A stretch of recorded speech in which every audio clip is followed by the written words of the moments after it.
Vendredi 12 mars 2022, amis internautes de Guérit TV Monde, bonsoir et merci de prendre le rendez-vous de votre émission Les Grandes Contradictions. Les Grandes Contradictions du jour. Démarre donc tout de suite et maintenant. Gaspard Diamonsi, bonsoir. Bonsoir à Chamzine Badarou et bonsoir à ceux qui nous suivent. Achille bonsoir. Bonsoir à Chamzine Badarou. Bonsoir à tous les amis de Guérit TV Monde. Le premier sujet avec vous, je démarre Gaspard Diamonsi par la préfecture de Lomé. Séraphin Agbangbata a donc adressé en novembre 2021 au préfet Maria Potroussou cette note intitulée qui a comme objet, j'allais dire, demande d'information relative aux présomptions d'irrégularité dans les procédures de passation de marchés publics à la préfecture de Lomé et usurpation des prérogatives de la personne responsable des marchés publics. Et pour compléter Gaspard Diamonsi, donc l'autorité a notifié également par lettre rappelée en référence M. Aloukou Jean-Claude en qualité de personne responsable des marchés publics de la préfecture de Porto Novo a saisi donc l'autorité des régulations des marchés publics RMP d'une dénonciation relative à l'objet cité sur Gaspard Diamonsi. Qu'est-ce qui se passe? Comme si je savais ce qui se passe. Gaspard Diamonsi, je ne sais pas. le chargé de communication du préfet de Lomé? Peut-être même aussi. Peut-être même. C'est l'un des amis. Peut-être même aussi que je suis son ami. Parce que Ah je oui, suis mais l'ami de beaucoup de Gaspard personnes. Diamonsi a mis à tout le monde. Ce qui est sûr, je ne sais pas ce qui se passe à la préfecture de Lomé. Il y a un courrier dont nous avons reçu copie qui nous permettent aujourd'hui de faire quelques analyses. Et a priori, ce que moi je retiens, est dans un premier temps pour situer ceux qui nous suivent. Le courrier émane de M. Séraphin Agbangbata et M. Séraphin Agbangbata est le président de l'autorité de régulation des marchés publics. Et le courrier est adressé au préfet de Lomé. Et c'est suite à un courrier adressé à cette autorité par la personne responsable des marchés publics de Lomé. Et bon, le nom importe peu, en tout cas moi à mon niveau. Et le courrier porte en objet présomption d'irrégularité à la préfecture de Lomé. Premier objet. Présomption d'irrégularité à la préfecture de Lomé, notamment au niveau de au niveau des procédures de passation de marché. Je retiens d'abord ça. Et je retiens en second objet usurpation de titre de la personne responsable des marchés publics. Ça suppose que quoi? Ça suppose que au niveau de la mairie de... au niveau de la préfecture de Lomé, on présume qu'il y a des actions irrégulières par rapport aux passations des marchés. On présume que notre préfet se prend pour la personne responsable des marchés publics et passe des marchés. Parce que dans le courrier en question, il y a des éclaircissements qui sont demandés à notre préfet. Et suite à la lettre envoyée oui, suite au courrier envoyé. Et tout cela se passait, je dirais, avant 2022. C'était fin 2021, c'était octobre-novembre. Je crois que le premier courrier est parti en octobre. Je crois que les demandes au niveau du préfet, c'était autour du 21, en novembre en tout cas, en novembre. Et je dis, mais c'est pas possible. C'est pas possible qu'à l'ère de la rupture, c'est pas possible qu'aujourd'hui, où il y a un vent très fort de moralisation de la vie publique, où il y a un vent très fort de lutte contre la corruption, que des autorités de ce pays-là encore soient pris en épingle par rapport à des sujets de ce genre-là. Je dis, le seul fait même qu'il y a une présomption, c'est comme si le préfet ne connaît pas ses prérogatives. aujourd'hui, un préfet... Mais il est quand même le patron de... Oui, mais le patron ne peut pas... Il peut le patron... se dire, elle peut zapper sur à moins, le service. non, je ne sais pas. À moins qu'elle ne connaisse pas les procédures, le préfet ne peut pas se prendre pour la personne responsable de marché. Le préfet ne peut pas passer des marchés à sa guise, alors qu'il y a une structure, il y a des responsables qui sont chargés de ça et qui ne sont pas informés. Cela est d'autant plus gênant si c'est la personne responsable des marchés publics qui se plaint. C'est là où c'est dangereux. C'est dangereux. Et moi, je vais m'en arrêter là parce que apparemment, je suis en train de monopoliser la parole. Mais je m'interroge. Depuis novembre, qu'est-ce qui se passe pour que jusqu'à l'heure... Bon, permettez-moi... Achille Ossou,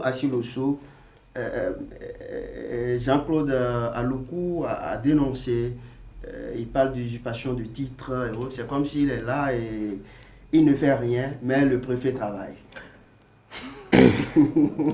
Non, mais heureusement que le courrier que vous venez de lire est un courrier officiel qui émane de l'autorité de régulation de la passation des marchés publics. Ça veut dire que les rumeurs qu'on avait après il y avait quelques temps se sont vraiment confirmées. Et donc, qu'il y a information.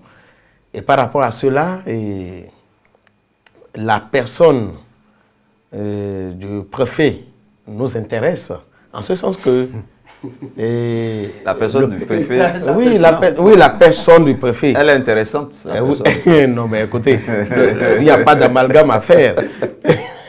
Il n'y a pas d'amalgame. Je parle de l'autorité préfectorale, en ce sens que ici, il s'agit de l'autorité de tutelle des communes, et où il y a donc cette activité-là qui fait partie donc du cahier de charge des maires, la passation des marchés. Et lorsqu'il y a problème, c'est l'autorité de tutelle, le préfet, qui connaît, qui est à même donc de connaître donc de ces problèmes-là et d'arbitrer. Lorsque c'est sur la personne même du préfet que le problème maintenant se pose, il y a problème. Je ne sais pas si vous me comprenez. Il y a problème. Il y a problème qu'on reproche donc au préfet de n'avoir pas respecté les procédures de passation de marché en ce qui concerne qu'on appelle l'achat des fournitures pour alimenter la structure.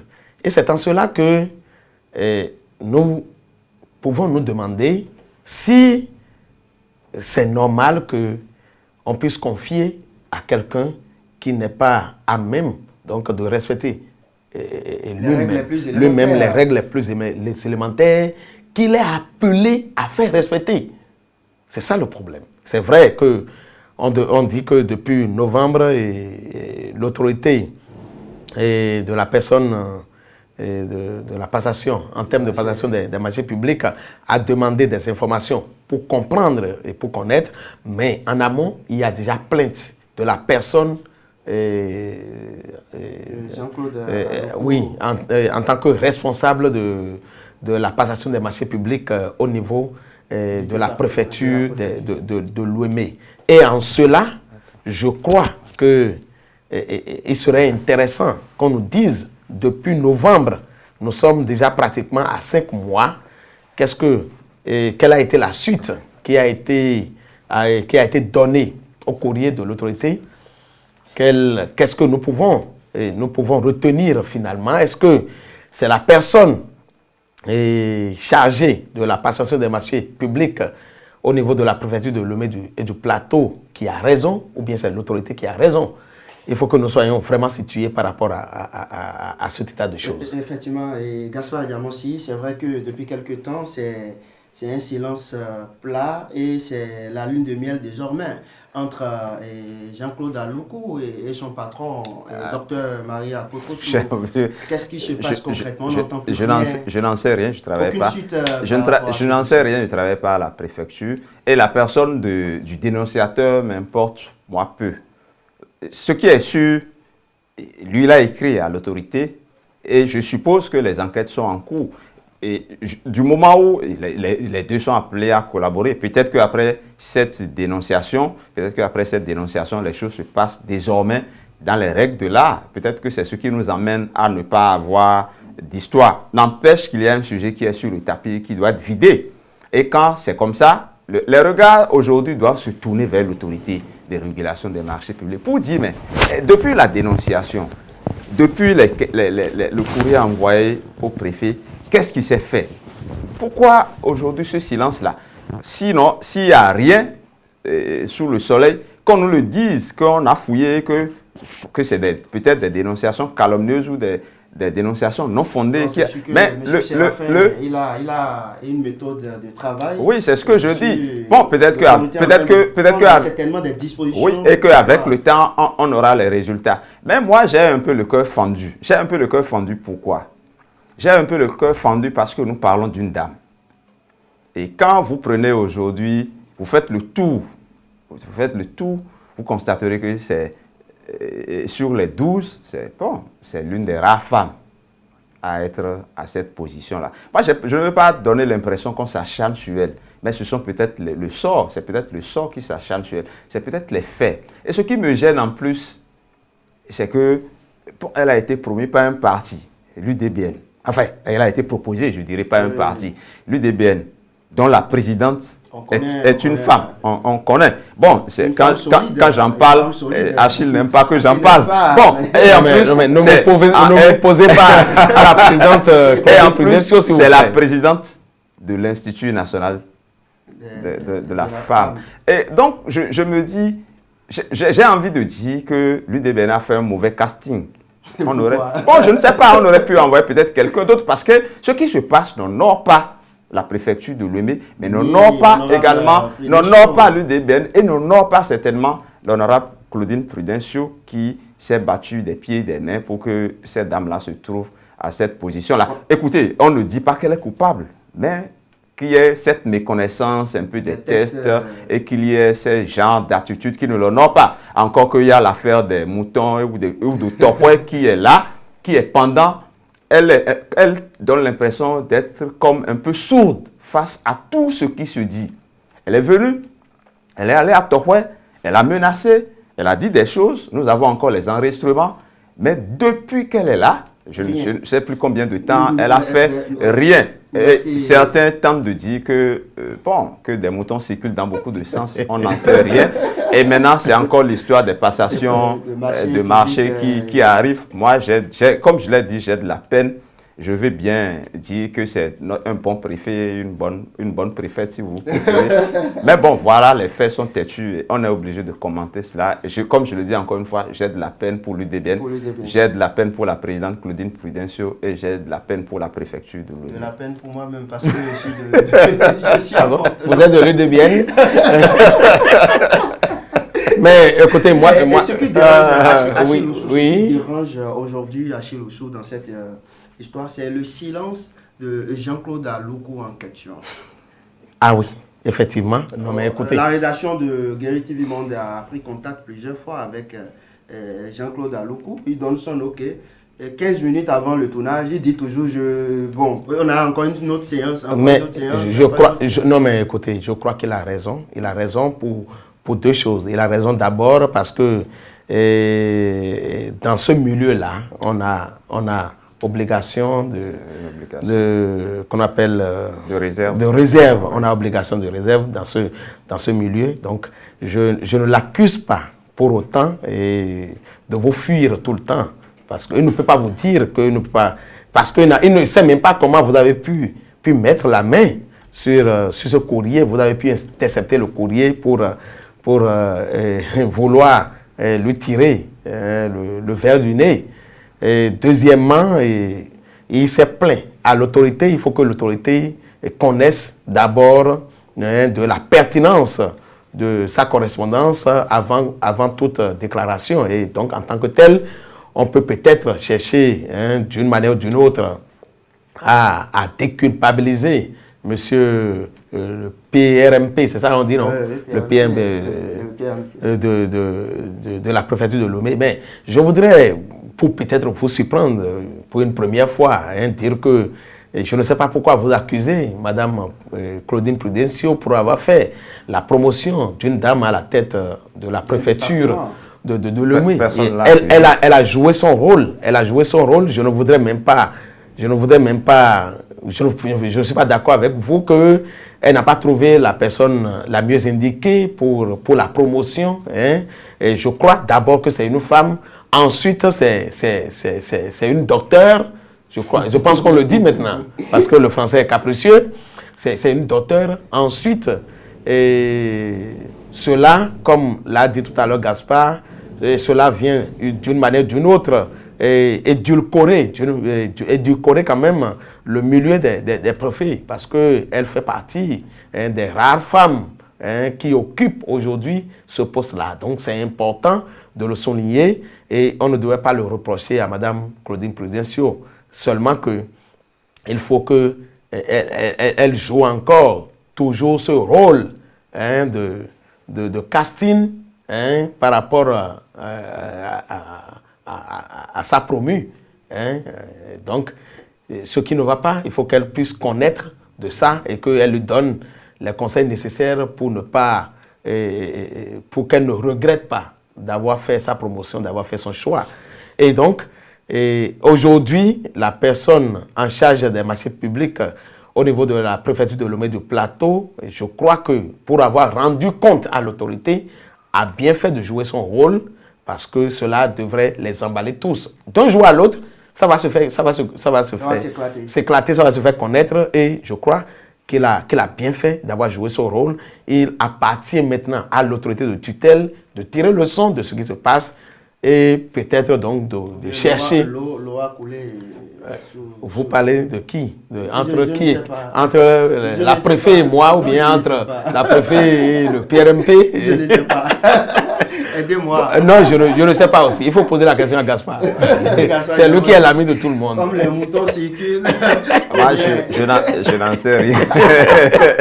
De toutes les façons, monsieur Aloukou, son prénom m'échappe certainement. La personne responsable des marchés publics, moi, je n'ai pas... Qu'ils ne disent plus rien, le problème ne se pose pas.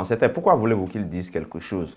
Administrativement, ce qu'il a fait, il a fait. Et je crois qu'il a écrit à qui de droit. Et qui de droit a saisi le préfet. C'est bon. Si lui, il refuse d'intervenir au micro de Guérit TV Monde, parfois, écoutez, la personne responsable des marchés publics est sous l'autorité du préfet. Donc, peut-être que pour intervenir sur Guérit TV Monde, il faut l'autorisation du préfet. L'autorisation peut-être qu'on ne lui a pas accordée. Moi, je n'en sais rien. C'est même simplement par exigence de respect de l'autorité de la hiérarchie. Moi, je pense qu'il n'a pas intérêt aussi à s'épandre sur les médias, sur cette question-là. Ce qu'il a fait, il a déjà fait. Je pense plutôt que Mme Claudine Prudencio, bon, écoutez, elle a été ministre au Bénin. Elle a été ministre de la République. Et elle a été députée et présidente de commission. Et je pense qu'elle a donné les preuves de comment une femme ou quelqu'un comme elle peut gérer les affaires publiques. Je pense qu'elle peut coacher davantage son poulain pour qu'elle puisse suivre un peu ses traces. Parce qu'on n'a pas l'impression que notre préfet aille à l'école de Mme Claudine Prudencio, parce que depuis qu'elle est dans l'activité politique, depuis que Mme Claudine Prudencio est dans l'action politique, je crois que ça fait quand même plusieurs années. Moi, je n'ai jamais eu vent de quelque chose qui l'entache. On peut la critiquer par rapport à sa position politique, à sa coloration politique, un certain nombre de choses, à ses actions, et ne pas être d'accord avec elle. Oui. Mais l'épingler sur des faits de gestion ou sur des faits, je dirais même de mauvaise gestion, on n'en a jamais entendu parler. Et je pense que pour conclure, je pense qu'elle a intérêt quand même à cocher un peu celle qui aujourd'hui nous gouverne, parce que nous sommes quand même ses administrés. Voilà, on va y revenir certainement. Ce qui est sûr, un travail sera fait pour voir clair dans ce dossier. Bon, dossier à suivre. Voilà. Le deuxième sujet, Gaspard Diamonsi, je reste toujours avec vous. Votre ami Akoma, donc le vendredi dernier, on parlait justement d'Akoma par rapport aux adhésions. Sous l'égide de cette dernière en ce qui concerne la démission des responsables du FCBE pour le compte du bloc républicain. L'homme n'a rien dit, mais il a répliqué à travers une activité. Gaspard Diamossi. Bon. Cette fois-ci, le coordonnateur en question a parlé. Mathias Kouanou, je pense. Hein. Bon, alias Akoma. Plus de le nom et prénom de votre Et pourtant, c'est son ami. Hein. Oui, ils sont des amis. Non, bon, au fait, c'est pour montrer que nous sommes vraiment des amis. Bon, écoutez, c'est vrai. Écoutez, vous savez, je dis souvent, j'ai répété, écoutez, 2 fois. C'est peut-être que je suis embarrassé par le sujet. Non, je ne le suis pas. C'est vrai que il y a une semaine, on a abordé cette question-là de bonne foi. Et chaque fois que nous faisons des débats ici, je tiens à dire à ceux qui nous écoutent, on ne le fait pas parce qu'on a du plaisir à s'attaquer à quelqu'un, mais nous le faisons de bonne foi. Nous pensons que nous faisons acte citoyen en faisant ce genre de débat parce que nous essayons de mettre le doigt sur ce qui va et sur ce qui ne va pas pour que ça aille bien. Nous sommes au service de notre pays, nous sommes au service de la République. Et puis, sur la question des FCBE, des supposés FCBE qui auraient adhéré au BR, nous avons fait longuement ce débat-là la dernière fois et je pense que nous nous sommes interrogés, nous avons interrogé les faits. Et on s'est dit, bon, puisque les adhésions ont été rendues publiques, on a dit que c'est des FCBE. Des FCBE ont fait une sortie et on dit qu'ils ne sont pas, que ce n'est pas des leurs. Fort heureusement, l'élément qui est passé et que nous avons suivi tout à l'heure, au moins nous a montré un coordonnateur FCBE de la 20e circonscription, qui a été même aux élections sous la bannière FCBE, qui a dit qu'il est FCBE, c'est vérifiable, c'est palpable, qu'il a été aux élections sous la bannière FCBE et qu'il n'est plus FCBE et qu'il est maintenant BR sous l'égide du député Akoma. Je crois qu'il a même donné son nom, c'est nous quelque chose. Ça veut dire qu'on peut vérifier. Donc, moi, je ne donne, pour l'instant, moi, je ne donne raison. Mais il n'a pas montré sa carte. Moi, je ne donne raison à personne. On n'a pas vu sa carte de membre. Bon, la question des cartes de membres, c'est une question à part. La dernière fois, moi, je parle de bonne foi. La dernière fois, nous avons dit, il faut que les gens viennent devant les caméras dire que effectivement, c'est des FCBE qui sont partis. C'est vrai que nous avons ajouté qu'il faut les cartes de membres. Mais au moins, vous ajoutez les cartes de membres.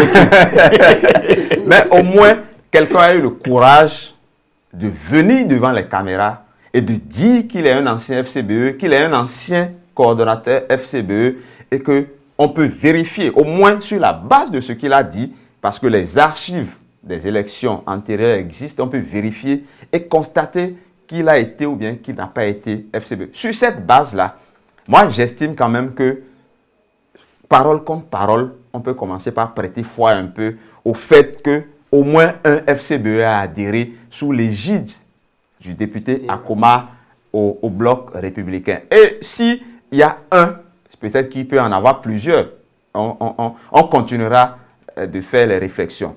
Et maintenant, moi je laisse un peu tous ces aspects-là parce que c'est parole contre parole. Les FCBE disent on n'a pas adhéré, les BR on dit ils ont adhéré, ainsi de suite. Ce qui m'importe, c'est le constat que moi j'ai fait. Le député Akoma donne l'impression qu'il a mangé du lion ces derniers temps. Il est très actif. Il est très actif sur le terrain. Il mobilise. C'est pas par rapport au positionnement. Moi, je n'en sais rien. Il mobilise. Il débauche. Il va chercher des militants. Donc, le BR peut se réjouir aujourd'hui que le député Akoma a été piqué et qu'il a envie et qu'il travaille pour le parti. C'est tout à son honneur. Je lui dis juste qu'on n'avait rien contre lui. On a fait des commentaires honnêtes et loyaux. Comme on a vu des éléments qui tentent de nous prouver que peut-être il a raison, nous sommes revenus pour dire, et c'est l'honnêteté de cette émission, les grandes contradictions. Quand nous disons... Nous aussi l'attend, donc il faut qu'Akoma trouve des gens... Non, moi je n'en sais rien. Monsieur Badarou, nous parlons sur des faits. Monsieur Baon a fait des déclarations. Il faut que lui-même, on lui réclame de venir nous prouver ce qu'il a dit. Nous voulons des preuves. On en a eu au moins une cet après-midi et ça nous permet de faire le débat que nous faisons. Donc, si quelqu'un fait des déclarations, nous, on exigera d'avoir des éléments probants et ça nous permettra pour apprécier. Et aujourd'hui, au moins, on donne un peu du crédit à l'honorable. Il faut le dire, on n'a rien contre sa personne. Nous faisons notre débat. S'il fait bien, il nous trouvera, on dira qu'il a fait du bien, on l'encensera. Mais si quelque chose ne va pas et que les gens comprennent que nous dirons ce qui ne va pas, nous on est là pour ça. On a dit les grandes contradictions. On peut se contredire, on peut dire ce qui est bon, on peut dire ce qui est mauvais. Je crois que c'est ça la vertu de cette émission. Et Achille Ossou, vous êtes... C'est vrai. Pardon. Qu'est-ce que vous voulez dire? Bon, je suis PRDO, ou bien je suis FCB. Lui, au moins, on sait qu'il est bien. Vous êtes un enseignant bien. Il est cheval cabré. En quoi l'enseignement est-il lié Vous êtes un enseignant au parti Pierre? Après la dernière émission, Akoma n'a rien dit. Il dit non, les gars. Je ne dis rien, mais vous verrez dans quelques jours. Mais écoutez, Akoma vous a apporté la preuve que vous lui avez réclamée. Non, l'une des preuves. Pardon? L'une des preuves. Parce qu'on n'a pas vu les cartes. En tout cas, moi, je n'ai pas vu les cartes. Mais écoutez, monsieur Chamdou, soyons honnêtes. Un coordonnateur en lui-même. Soyons un peu honnêtes. Combien de militants de nos partis aujourd'hui peuvent exhiber les cartes de membres pour dire on est membre juste parce qu'on va à un meeting et on a du sandwich et du bissap et ainsi de suite. C'est vrai. Donc, sur cet aspect-là, au moins, on peut diluer un peu nos raisonnements. Je suis d'accord. Non, de plus en plus aujourd'hui, les partis, les nouveaux partis, et je veux parler du Bloc républicain et de l'Union progressiste, sont si organisés que si vous demandez, normalement. Parce qu'il y a aujourd'hui... C'est quoi votre problème? Votre problème, c'est quoi?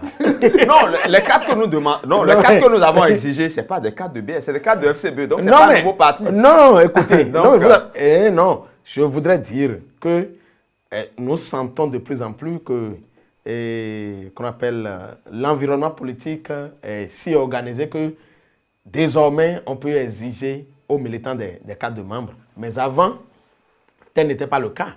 On est militant, mais on ne peut pas, ce n'est pas aussi facile de justifier de son militantisme.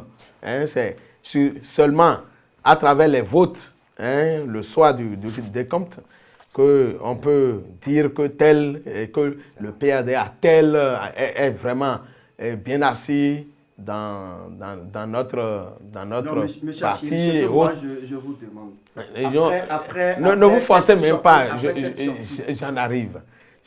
Oui. Et je voudrais dire que lorsque un coordonnateur démissionne et vient se présenter à la face des micros et des caméras, cela doit être suffisant pour comprendre que derrière lui, il y a de la foule. Et ce transfert a coûté combien selon vous? Je ne sais. Comment? Nous sommes au Bénin, on sait comment ça se passe. Non, mais. Non.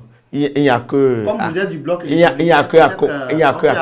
Non, on adhère volontairement au parti. On adhère au parti compte tenu donc de leur idéologie.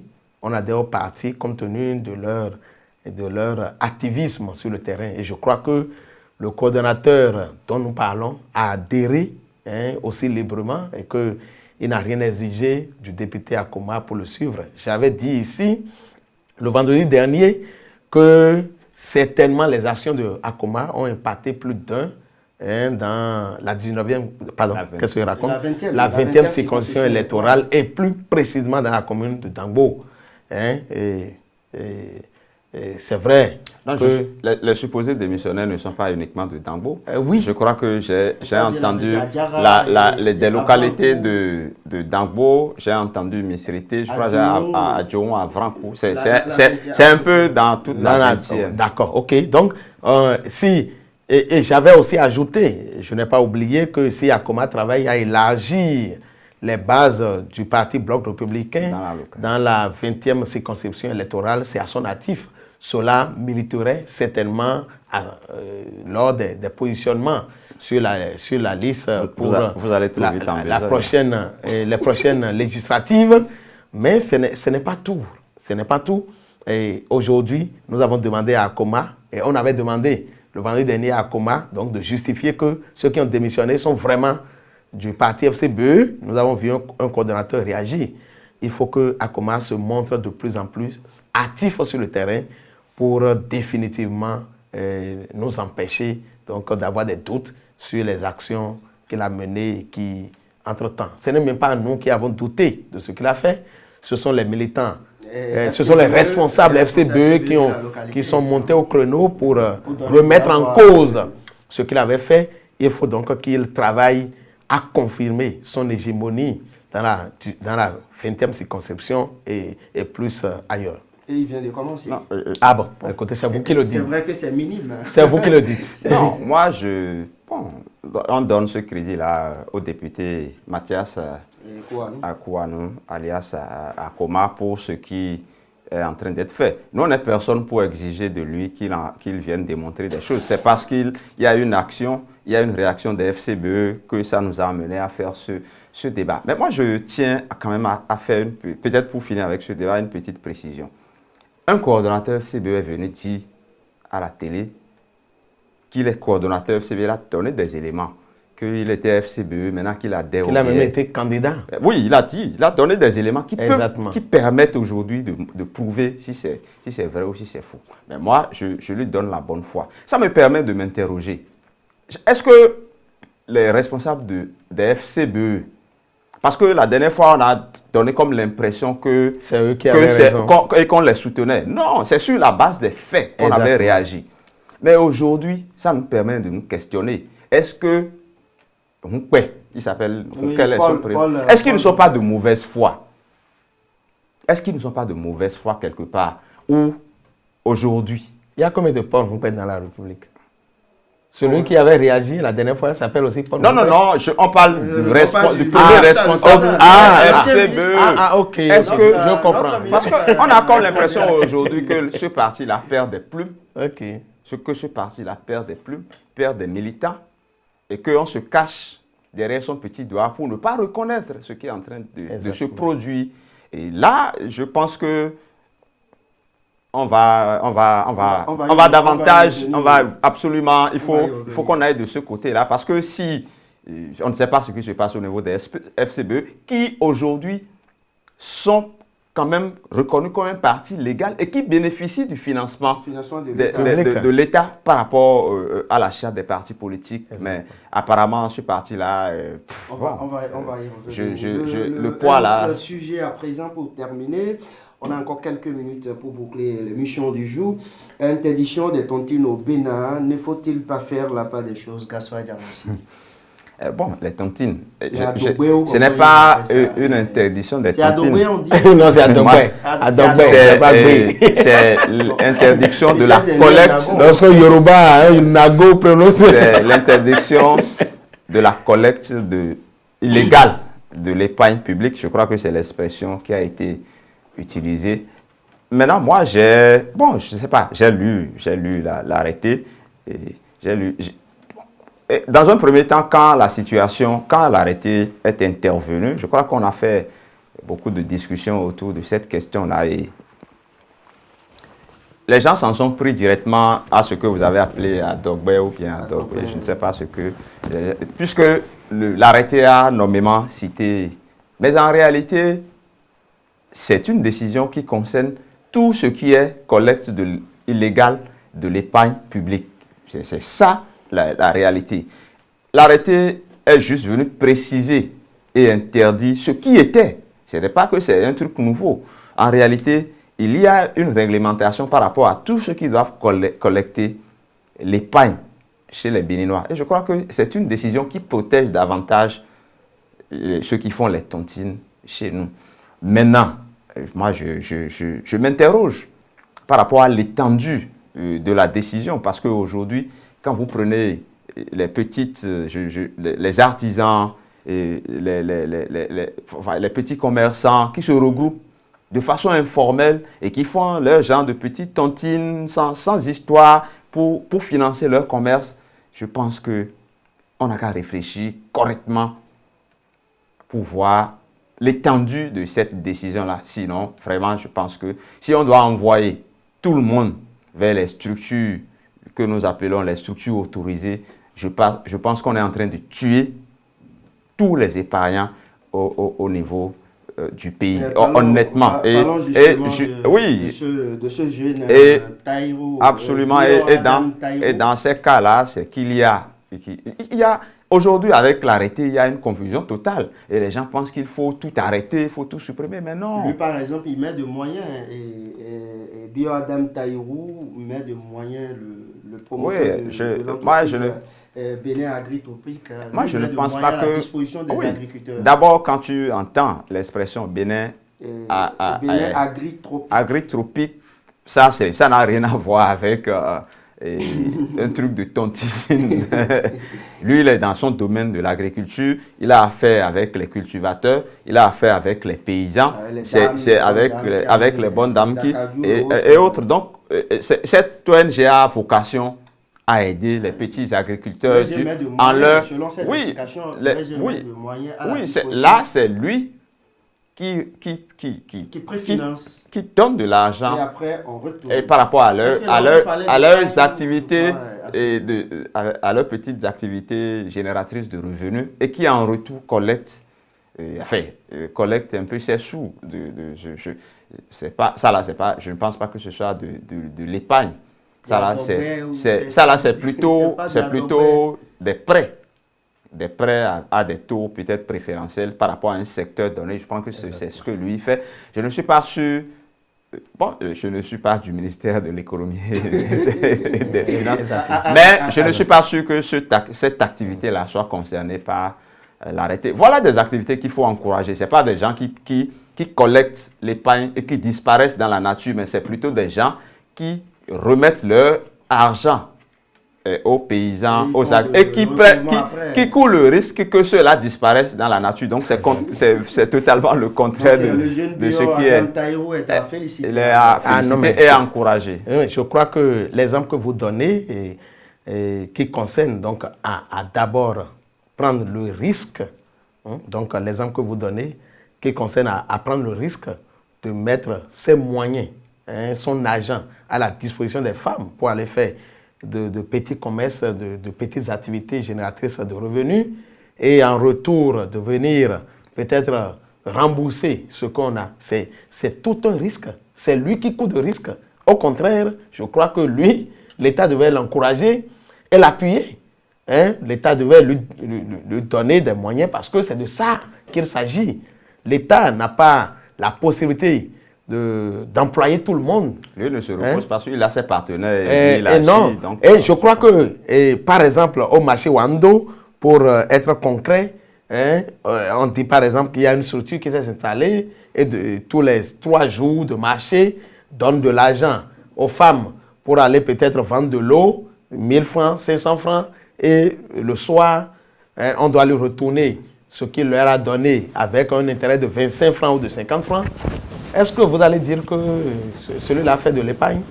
Non, moi, c'est vrai que nous ne sommes pas financiers, mais le bon sens voudrait quand même que, en appréciant, nous constations que c'est ce promoteur, celui-là qui prend le risque à mettre ses moyens, son argent à la disposition des femmes.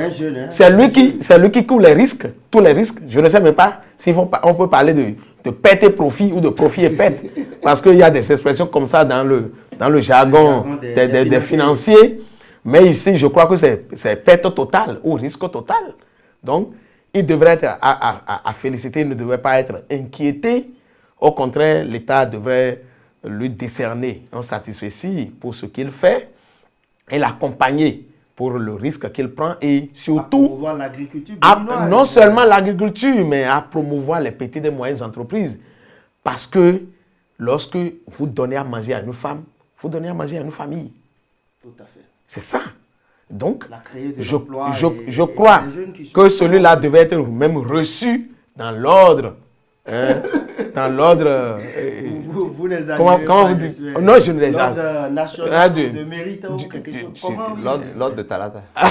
Mais non, écoutez, les ordres existaient avant Talata. Ne mélangez pas Talata et les ordres, s'il vous plaît. L'ordre national de mérite. Merci. Ou de quoi social, là? Bon, je sais qu'il y a... Non, je parle de la vice-présidente quand même. Non, c'est vrai que c'est elle qui décore aujourd'hui, mais il ne faut pas mélanger les ordres avec elle. C'est la fin de cette... Mais avant de partir, le pain coûte combien dans votre quartier désormais? Heureusement que je n'en mange pas. Mais Donc, j'ai appris depuis que c'est 125.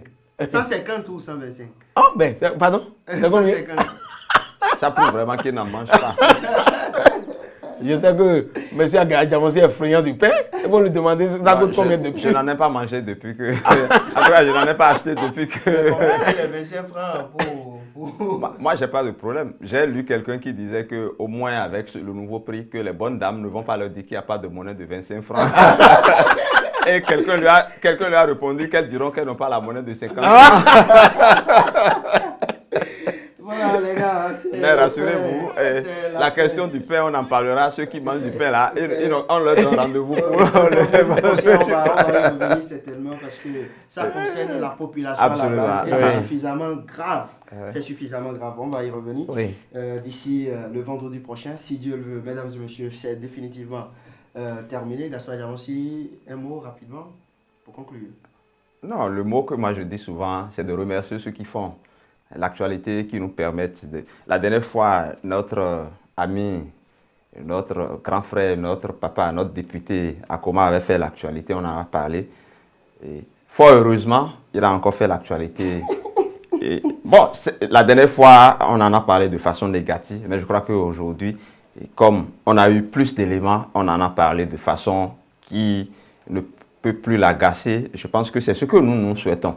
On remercie ceux qui font l'actualité. Comme je le dis souvent, qu'ils fassent l'actualité dans le bon sens et nous, on va en discuter dans le bon sens. Achille Osso. Oui, mais je voudrais demander à l'autorité préfectorale de Lomé, Madame Marie... Non, c'est docteur. Voilà, elle hésite ça. Ah, pardon? Docteur Marie Apôtre-Sou. C'est normal. Écoutez, c'est normal. Mes différences. Appelez-moi. Madame Docteur Marie Apôtre-Sou, préfet du département de Lomé du Plateau, de nous aider à vraiment faire la lumière sur cette affaire. Ce n'est pas elle qui doit nous aider, c'est plutôt... Non, votre message, il faut l'adresser à l'autorité. À l'autorité de régulation des marchés publics. Et non, mais écoutez, il y a une plainte, non, au départ, n'est-ce pas? Aujourd'hui, on attend... Oui, mais écoutez, il y a un courrier officiel, une correspondance adressée à l'autorité. Elle-même, elle devait peut-être sortir pour donner sa part de vérité. C'est vrai qu'il y a le respect de la hiérarchie qui voudrait qu'elle garde peut-être aussi le silence comme la personne en charge de la passation des marchés publics. Mais si elle se sentait attaquée par notre émission, ce qui n'est pas notre intention sur l'émission, elle a tous les droits de réagir. Kerry TV est à sa disposition, je voudrais le dire. Moi, je souhaite même qu'elle vienne ici. Je souhaite qu'elle s'en explique. C'est ce qui est logique. Tout à fait. Je souhaite, nous sommes là. Si possible, qu'il y ait un débat contradictoire entre elle et peut-être son accusateur. Pourquoi pas? Ah oui, pourquoi pas? Ben, je voudrais finir. Ou tout au moins qu'elle vienne s'expliquer, se justifier. Parce que, vous savez, c'est pas... chez nous, on dit qu'on Massino Mego. Quand c'est comme ça et que vous savez que vous êtes propre, vous avez la possibilité de venir rétablir la vérité. Et j'espère que si elle se sent accusée injustement, elle a la possibilité, n'est-ce pas, de venir rétablir la vérité. De toutes les façons, nous, on est là. Et si nous avons des éléments probants et je pense que nous avons l'humilité de revenir ici et de dire, ah là, c'est nous qui nous sommes trompés, qu'elle est dans le vrai. Et là, M. Aloukou, je crois qu'on ne va pas le manquer. Oui, mais je voudrais remercier tous ceux qui nous suivent et qui permettent que cette émission continue. Merci. Merci beaucoup, mesdames et messieurs. Merci à Patrice Roméo Aéronton. Merci à Alphonse Botton. Merci à Kabiru a déjà dit, mesdames et messieurs, c'est définitivement terminé pour le compte de cette émission du jour. On se donne rendez-vous vendredi prochain pour un autre numéro. Allez, c'est terminé. Tout le monde descend. Au revoir.